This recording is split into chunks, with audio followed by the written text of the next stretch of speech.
Hi, I'm Lynn Swann, formerly of the Pittsburgh Steelers. On this episode of NASA Connect, astronauts and NASA researchers will help you learn why having the right ratio of rest is important. Students will construct a tool for visualizing fractions as they learn about rational numbers, all on NASA Connect. The right ratio of rest, proportional reasoning.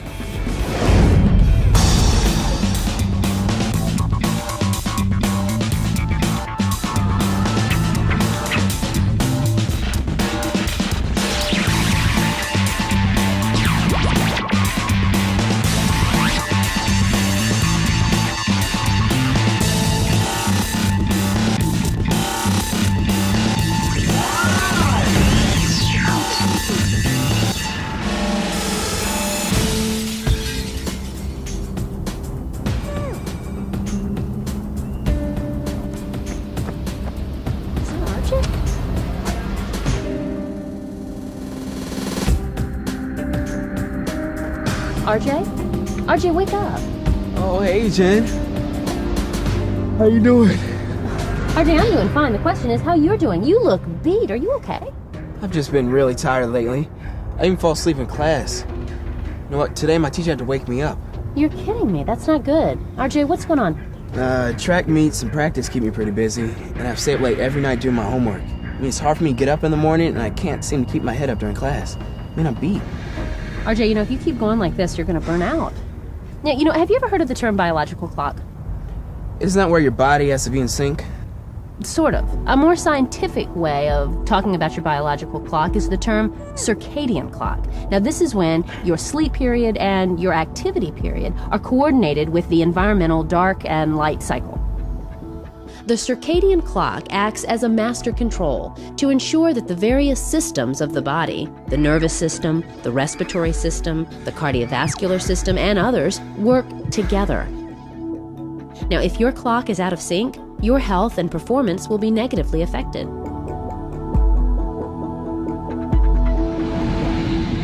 Now, RJ, from what you're telling me, it sounds to me like your lack of sleep is affecting your ability to stay awake in class and focus.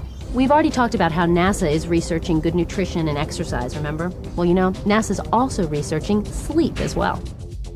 Astronauts on the International Space Station work long hours performing critical tasks. A lot of attention is paid to their sleep schedule. Astronauts don't experience normal dark and light cycles like we do on Earth. How so? Well, in order to stay in orbit around the Earth, the ISS travels close to 17,500 miles per hour, or 27,880 kilometers per hour. The ISS orbits the Earth about 16 times every 24 hours. That means the astronauts experience a sunrise every 90 minutes. Now consider what astronauts will face when we return to the moon. Once the sun rises on the moon, it won't set for a week, and then it will be dark for an entire week. Get this, during missions into space, astronauts can lose up to 2 hours of sleep per night. Now, after a 2-week mission of orbiting in space, they've accumulated such a sleep deficit, they are fighting for a bed when they get home. So you see, RJ, your extreme schedule has you facing a circadian challenge, much like the astronauts do, on a much smaller scale. Wow, I'm facing a challenge like the astronauts. RJ, I have a great idea. Why don't you search the internet for some more information on the circadian clock? Make sure that your information comes from reliable sources like the NASA portal. Speaking of NASA, I bet you could contact some NASA researchers and find out what NASA is doing in this field. Bet you could get some really great information. Okay, Jen, I'll get on it when I get home. Don't forget your homework, and please get some rest first. Oh, sure. Yeah, I'll let you know what I find out. See you later. Okay. Lack of rest and sleep is an issue for many people. Think about spring and fall when we change our clocks. Do you have difficulty adjusting to the new time? How about when you go from your summertime routine to your fall school routine? Now, if you're like most kids in the summertime, you stay up late at night and you might sleep later in the morning. Do you have trouble adjusting your biological clock for school? A University of Michigan medical study found teachers report that 10% of their students have trouble staying awake in their class. Are you one of these students? Well, while RJ does his research, here are a few things you and your teacher need to know about today's NASA Connect program. During the course of the show, your teacher will stop the program and ask you several inquiry-based questions. This is your time to explore and become critical thinkers. And here is Derek with your first question. Our friend Norbert is from the planet Normania, where a normal day, or a light-dark cycle, is 24 hours, just like it is here on Earth. One day, he and his dog Zot decided to visit other bodies in our solar system on their space scooters. They visited Mars, Europa, and Neptune. Mars has a light-dark cycle close to that of Earth. Europa, a moon of Jupiter, has a light-dark cycle of about 85 hours, and Neptune has a light-dark cycle of about 16 hours. Norbert and Zot are from a planet with a 24-hour light-dark cycle. So what are some of the sleep challenges they will face as they explore these other bodies? Teachers, now it's time to pause the program and discuss this with your class. So, how'd you do? We'll get back to Norbert and Zot a little bit later in the show, but first, let's see how RJ's doing. I checked the internet and found that much of NASA's sleep research is being conducted in cooperation with Harvard Medical School through the National Space Biomedical Research Institute. Right now, I'm looking for Brigham and Women's Hospital. That's where Dr. Charles Czeisler works conducting sleep research for NASA.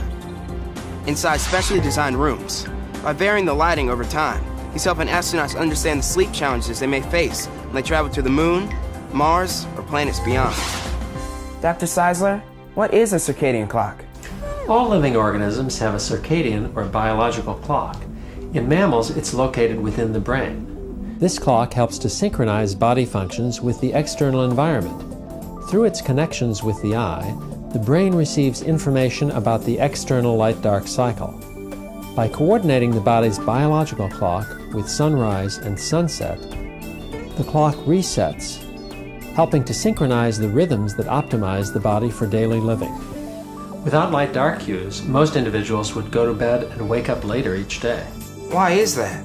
RJ, it's because most people's biological clocks are set to cycle with a slightly longer than 24-hour period. Astronauts typically lose 2 hours of sleep every night. Once they are 7 to 10 days into a mission, their performance can be impaired as if they had stayed up all night. Can't you just catch up on your sleep later? Not really. In some situations, sleep loss can't be avoided, RJ, but it's something that everybody should try to limit. Our research shows that the body needs a consistent amount of sleep each night, particularly during growth and development. Take your case, RJ. Studies show that you need 9 to 10 hours of sleep each night to perform your best in school and on the field. Loss of sleep also impairs learning and memory. So RJ, sleep isn't just necessary for brain development, it's also critical for body development as well. As you sleep, chemicals in the brain called hormones are released, which cause your body to grow and mature. Whoa! So if you're saying I sleep more, I will grow more. Yes, the hormones that you release while you sleep are necessary for your growth and development into an adult. Other factors that can affect sleep are physical activity, meal times, and medicines. And caffeinated drinks like soda, tea, and coffee can really disrupt sleep. In addition to getting enough sleep, researchers have discovered that the color of light affects your biological clock. We've learned that sleep disruption and exposure to certain wavelengths of light suppress those important growth and maturation hormones.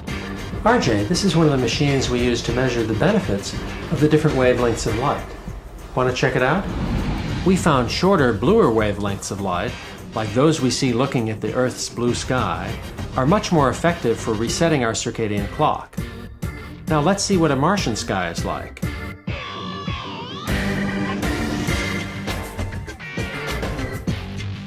Whoa, this is different.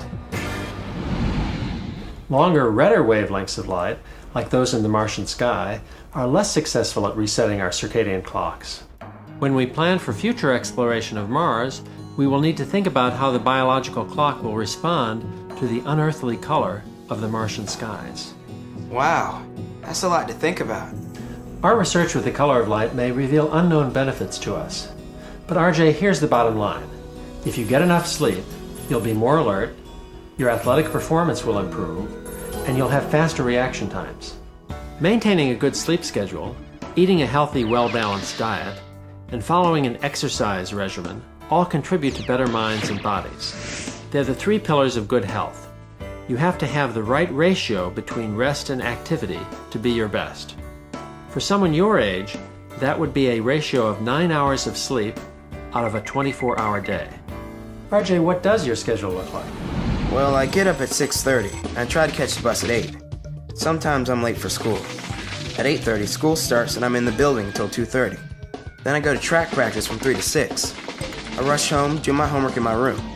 I eat around 8 or so, study some more and try to go to sleep around 11. Next day I'm up at 6:30 and the process begins all over again. What about weekends? Well, I stay up late to watch good TV shows. And then I get up about 10:30. In the afternoon, I might lie around the house to catch up on some rest. RJ, you're not getting enough sleep. Could you help me figure out a better schedule that will help me get the sleep I need?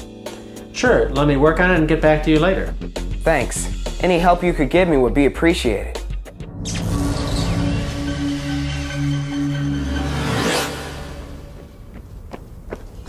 Thanks, Dr. Seisler, for that information. We look forward to it. Okay, students, let's learn a little bit more about rational numbers so you can determine your ratio of rest.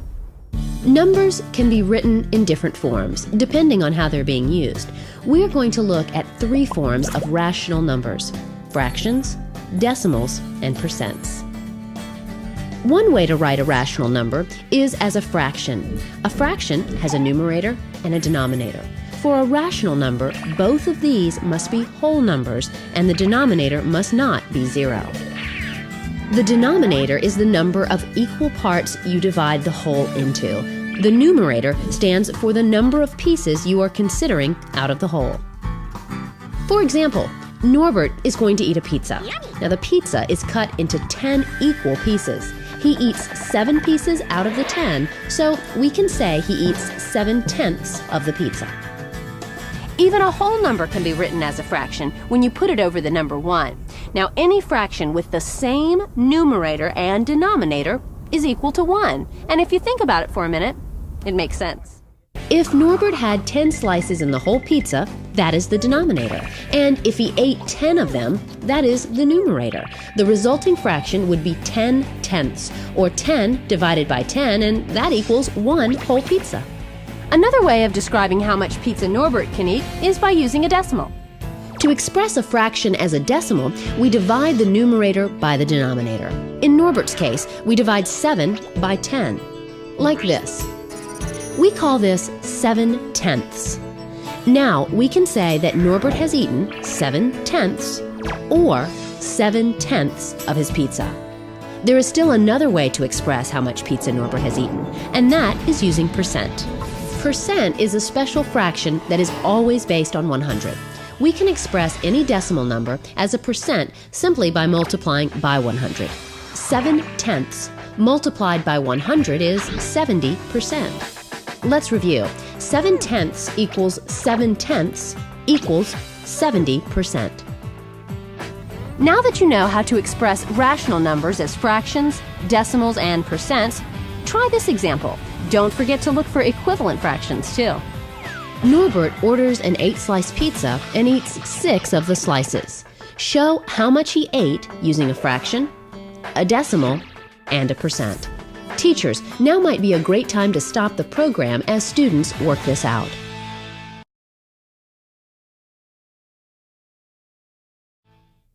Welcome back. How did you do? Norbert ordered an 8-slice pizza, so 8 becomes the denominator. He ate 6, so that is the numerator. Norbert ate 6/8 of the pizza. To find the decimal, we divide 6 by 8. The answer in decimal notation is 75/100. Now, to figure out the percentage, let's multiply 75/100 by 100. Norbert ate 75% of his pizza. Now, let's look at ratios. A ratio is a comparison of 2 quantities by division. Because we know that Norbert ate 6 slices of pizza from the total number of slices 8, we would write this ratio as 6 eaten to 8 total.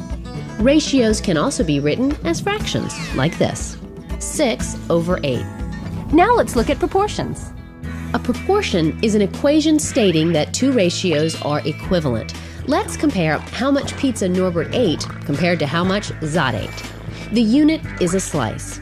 Now, we know that Norbert ordered an 8-slice pizza, but Zot wanted his pizza cut into 12 slices. We know that Norbert ate 6 slices. Zot eats 9 of his 12.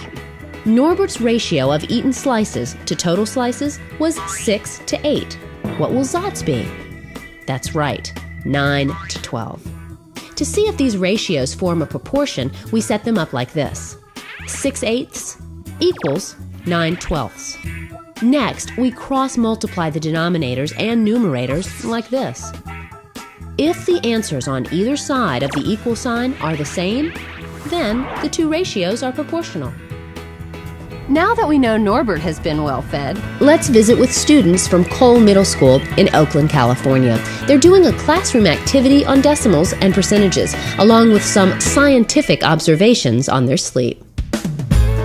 Hello, welcome to Cole Middle School. We are about to show you a cool activity that you can try with your class. Our teacher gave us data sheets to collect information about the way we and our family sleep at night. On the data sheet, we recorded when we went to bed, when we woke up, and how many hours we slept. Some of us also kept track of other members in our family. We collected this data for at least 1 week. We also recorded some observations about how we felt throughout each day. Using the logs, we made graphs to see if any patterns occurred in our data. Next, using the data, we figured out the average number of hours each person slept. Some of us noticed that younger kids in our families sleep a lot more than we do. We also noticed that some days we felt really tired and had a hard time getting out of bed. Next, we created another representation of our data, called fraction wheels. Like our graph, these wheels showed how much of our day was spent sleeping. Write this portion as a fraction and convert this to percent and then decimal. To make our fraction wheels, we use colored construction paper, pencils, compass, protractor, and scissors. We drew 2 circles and cut them out. One entire circle represents 24 hours in an Earth day. Remember, the length of any planet's day is the number of hours it takes to rotate once on its axis. Because there are 24 hours in one day, we divided one of our circles into 24 equal pieces. We used division to figure out how many degrees were in each piece. Can you think of another way of making 24 equal pieces? Next, we needed to make the slits that let us slip the 2 circles together, like this. Now we could see what fraction of our day was spent sleeping, and it was easy to see how fractions, percents, and decimals are the same. Some of us also researched the length of a day on other planets. Awesome job. Well, we've seen how Cole Middle School conducted the activity. Let's return to Derek's challenge. Take it a step further and see if we can help Norbert out. Oh, my hams are talking to me. Thanks, Jen. Okay, kids, you have learned how to set up ratios. Let's apply what we have learned to Norbert and Zot as they explore the other bodies of our solar system. We want to make sure Norbert and Zot get the right ratio of rest. On Earth, Norbert feels pretty good when he sleeps about 9 out of 24 hours, or 3/8 of the day, a lot like you. But if he wants to get the same ratio of rest when he visits Neptune, how much should he sleep? First, you will need to find out how many hours are in a whole day on Neptune. Next, we need to apply ratios and proportions. Remember, a ratio is a comparison of 2 numbers by division. In this case, we are comparing hours on Earth to hours on Neptune. The unit of measure is an hour, and a proportion is a statement that 2 ratios are equivalent. How many hours of sleep are needed on Neptune in order to create a proportion with the same Earth rest ratio? Teachers, now is a good time to pause the program.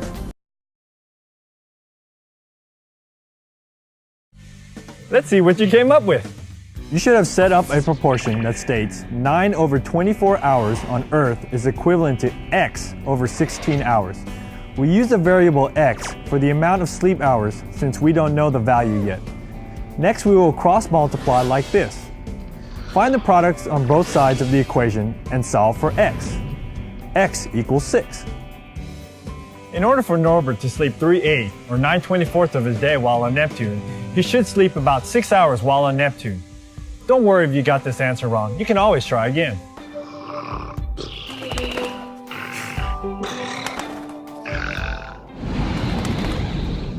Wow. 6 hours of sleep a night isn't enough to keep me healthy and performing at the top of my game. I know. Let's check back with RJ and see if he's found out any information on the circadian clock that might help Norbert in his travels around our solar system.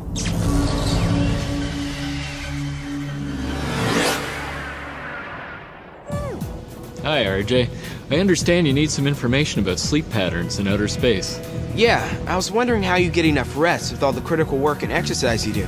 I know my schedule's full. I was wondering what you're learning in space that can help me here on Earth. Those are good questions, RJ. Let me see if I can help you, but first let me explain what we face in space. Astronauts probably experience more disruptions in normal sleep patterns than you do on Earth. The intense work schedule, unusual surroundings, cramped work quarters, stress and excitement of being in space can all make sleep difficult. Since lack of sleep can seriously affect performance on physical and mental tasks, helping astronauts overcome possible troubles with sleeping and getting enough rest is a top priority. In addition, the normal 24-hour pattern of light and dark that provides a time cue to the body's clock here on Earth is absent in space. On orbit, we experience 16 sunrises and sunsets every day, one every 90 minutes. We can't sleep 16 times a day to match the ISS day-night cycle, but beginning about 2 weeks before shuttle launch, astronauts begin to shift the time they sleep by hour intervals until they are in line with their mission schedule. The ISS schedule can be as much as 10 hours different from what they are used to here on Earth. In addition, shuttle crew members are also exposed to bright indoor lights at specific times. A controlled environment and programmed meal periods help reset their body's internal clock to match the schedule they will follow on their mission. So where do you sleep on the ISS? Well, this is an example of one of the bedrooms on the ISS, and here's one of our sleeping bags. Look, I know that there isn't a lot of space on the ISS, so I can't imagine that you have to sleep in tight quarters. But isn't sleeping on these hard surfaces make it tough? I mean, there's barely any stuffing in these sleeping bags. We don't need stuffing, mattresses, or pillows to sleep on the ISS. One of the wildest sights to see in outer space are astronauts sleeping. If we don't restrain ourselves, everyone just floats. Wow, that is wild. In the ISS, we're floating, so pillows aren't needed, but we use them to protect our heads. Also, since we don't have any restrictions, our hands float up, and we could bump into things. So we use sleeping bags in our sleeping compartment to limit our movement. Still, most astronauts report that they actually sleep better while floating because there are no pressure points on their body like you might experience in your bed on Earth. Okay, so how do you deal with your tough schedule when you try to sleep? Sleep is one of our highest priorities. That's why we follow a carefully managed activity plan. We are active for 12 hours out of the day, working, performing experiments, housekeeping, exercising, and preparing meals. 2 hours before our sleep time, we make sure we relax and wind down, getting our minds and our bodies prepared for sleep. We all try to sleep for 8 hours and then spend 2 hours in the morning waking up. You know, brushing our teeth, washing up, eating breakfast. It takes about that long for the brain to be fully awake and ready for the rigorous day ahead. Sometimes we have to perform critical activities, such as spacewalks or docking maneuvers, that require us to be fully awake at a time when we're accustomed to sleeping. To get prepared for these critical events, we once again slowly shift our sleeping and waking times to reset our circadian clock. You know, RJ, there are other factors like temperature, noise, and light exposure that all contribute to how we sleep. Dr. Seisler's work on the color of light holds a lot of promise for us on the ISS and travels beyond. RJ, I hope our talk helped you understand why it's important for astronauts and for you to get enough sleep. It sure has. Thank you. I think this is Dr. Seisler. Maybe he has some suggestions for me. Hello, Dr. Seisler? Hi, RJ. Well, I've reviewed your schedule, and I have some suggestions that might help your situation. You need to be on a schedule more like the astronauts. At your age, you need at least 9 hours of sleep. Plus, you need about 2 hours to wind down before you go to sleep at night, and at least an hour after waking to be fully alert. You also need to spend more time outdoors in the morning under the bright blue sky. Maybe you could walk to school instead of taking the bus. This will not only keep your internal clock in tune with the Earth's day and night cycle, but it will help you to get to sleep better the next night and wake up more easily the following morning. Here's the kind of schedule you might want to try. At 7:30 in the morning, wake up, brush your teeth, wash up, have a good breakfast, and walk to school. From 8:30 to 2:30 is when you're in school. 2:30 to 5 is track practice. 5 to 6 in the evening, you could spend time with your friends. 6 to 6:30 is supper time. 6:30 to 8:30 is for homework and studying. 8:30 to 9:30 is for winding down, reading quietly, relaxing to your favorite music, quiet time. And then, most importantly, from 9:30 at night until 7:30 in the morning is reserved for sleep.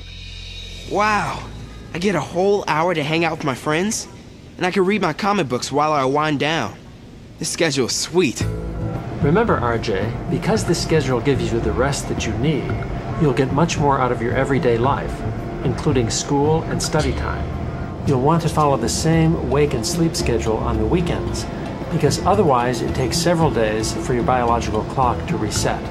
Remember, RJ, this schedule is designed for you and not necessarily what others might need. Wow. Thanks a lot, Dr. Seisler. And thank you, Dr. Dave. I'll definitely look into what you both recommend. And Jennifer, hopefully this will take care of my problem. Back to you. Okay, RJ, it looks like you got some great suggestions for getting better rest. I hope you use them. And you know, speaking of rest, what suggestions did you and your class come up with for Norbert? So, here's my challenge to you. How can you be at your best? Well, a healthy diet, proper exercise, and of course enough sleep all work together to enhance your health. Now, what changes can you make to your diet, to your exercise routine, and to your sleeping habits that will allow you to reach for the stars?